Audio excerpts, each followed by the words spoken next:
I'm Kerry. We are the Stagmer brothers of Baltimore Knife and Sword. Our work can be seen on film, Broadway, and at Renaissance festivals around the country. We're going to be building some of your favorite weapons, and some weapons that you've never seen before. This is Man at Arms, Reforged. For our first helmet build, we wanted to choose something that was easily identifiable to everyone. So we chose the Iron Helmet from Skyrim. Ilya tack welds his billet of 15 and 20 in mild steel to prepare it for forging. Higher layer counts give us better patterning in Damascus. We stacked it, alternating layers, about 44 layers. We then tack welded them together, just so they don't slide around during our initial weld, just for ease for us. Once up to heat, Ilya takes his billet to the screw press for his initial weld. To increase your layer count, you have two options. One is to fold, or the other is to restack. We chose to restack to keep the welds the most clean. I hot cut the billet and then folded over the anvil, sliding my carbon steel, which is approximately 15 and 20 bandsaw blades. I fold it on top, add a little bit of borax, and wait for the steel to get hot enough to do the weld. That way the metal can forge between the layers. Considering that this is a 160 layer billet, I do not want to start all over again. Since the Skyrim helmet is actually called the Iron Helmet in the game, I decided to use much more wrought iron than I originally intended. Matt strikes for Ilya to smooth out the billet from the fullering die. As you can see, Sam and Ilya both like to use me for striking. And it's not because I'm the best with the sledgehammer in the shop, it's because I follow directions better than anyone else. In order to draw out the Damascus billet into a sheet for the Skyrim helmet, I made these drawing dies, thereby pinching the material in any direction I need. Once I have a big flat piece, I flattened out the billet and I drew the pattern for the halves of the skull cap for the Skyrim helmet. Now it's time to cut the piece in half and prep both halves to become the skull cap. Ilya dishes his Damascus helmet top into a shallow dishing plate. Ilya MIG welds an X on the ends of the wrought iron rod to prevent it from splitting. See the split? The same thing would have happened in metal if I would not have welded the tip. Ilya moves to the power hammer and draws out the wrought iron bar that will become the central ridge for his helmet. The Skyrim helmet from the video game already has cut-ins and battle damage, so this will fit nicely with the overall finish.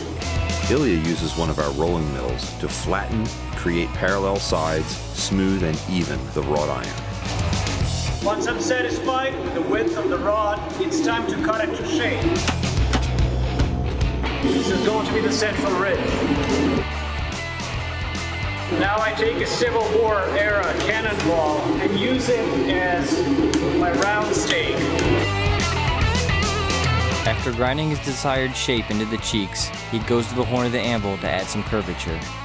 Right now I'm working on the Skyrim cheek plates. Because of the width of the original piece, I had to cut it out off shape and finish the curvature once I cut it out and clean it up a little bit. You see this curve? This is what I have to fix into this. Ilya grinds the scale off his helmet to begin to reveal the Damascus pattern underneath. Using the corner of the contact wheel, Ilya sands in the grooves on his helmet ridge. Ilya drills his rivet holes into the central ridge that will be used to attach the skull cap. Using vice grips and the torch, Ilya wraps the band around the outside of the helmet and cuts it to length. The Skyrim helmet has horns. These are ram's horns that I took out of Kerry's shop. Too late for him to complain about that, and broke the skull in half, and I'm going to make the dragon horns for the Skyrim helmet out of this. After laying out all the individual pieces for the helmet, Ilya goes to the saw and cuts the horns. With all the pieces now rough forged to shape, Ilya does a mock-up of the helmet, giving our first glimpse of the Iron Helmet. I encountered an earlier setback by making the laminated wrought iron too narrow. I had to cut it apart, restack it, and make a new one that's exactly wide enough to make the back plate. I'm applying ferric chloride to the clean surface. You can see the white is the wrought iron, and the black are the pieces of the high carbon steel that I inserted. Using a torch and a small hammer, Ilya carefully shapes the socket around the horn. Now, because the horns are not symmetric, the shapes of the sockets are slightly different. Ilya checks the nasal to see how the fit is and check for his rivet holes. When doing a riveted constructed helmet like this, there are a lot of holes to be drilled. One mistake can set you back several hours. Ilya heat treats the Damascus helmet halves to add strength to the helmet. Leaving a helmet like this at full hardness would make it almost useless in combat. Ilya places his helmet halves into the oven at 450 degrees for tempering. Ilya now prepares the horn mounting for the helmet. Ilya went out of his way to make this helmet very unique, so he couldn't use store-bought rivets. After clipping the heads off of every roofing nail, Ilya peens over the faces to construct his own rivets. Ilya removes the helmet halves from the tempering furnace at about 400 degrees. Ilya places his helmet halves into the etch tank, revealing the 160-layer Damascus pattern. Right now I'm agitating the surface of the metal with a piece of Scotch-Brite pad to make the etching deeper. After etching the helmet tops, Ilya begins to etch his wrought iron strips.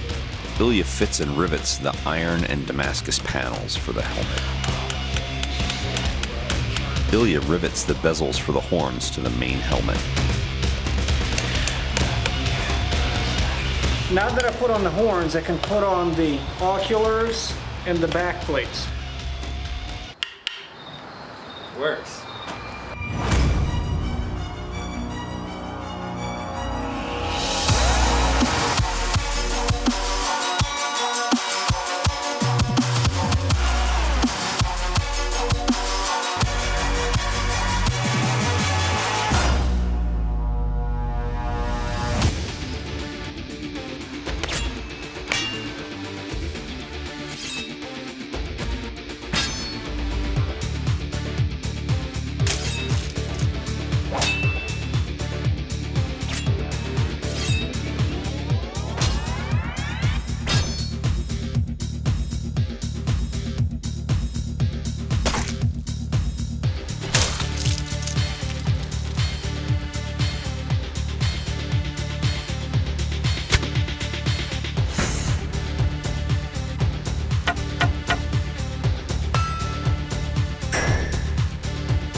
Click here to subscribe, or click here to watch more episodes. Thanks for watching Man-at-Arms Reforged. We need to know what you want to see the guys build, so tell us in the comments below what weapons you want to see next. Special thanks to our friends at Zombie Go Boom.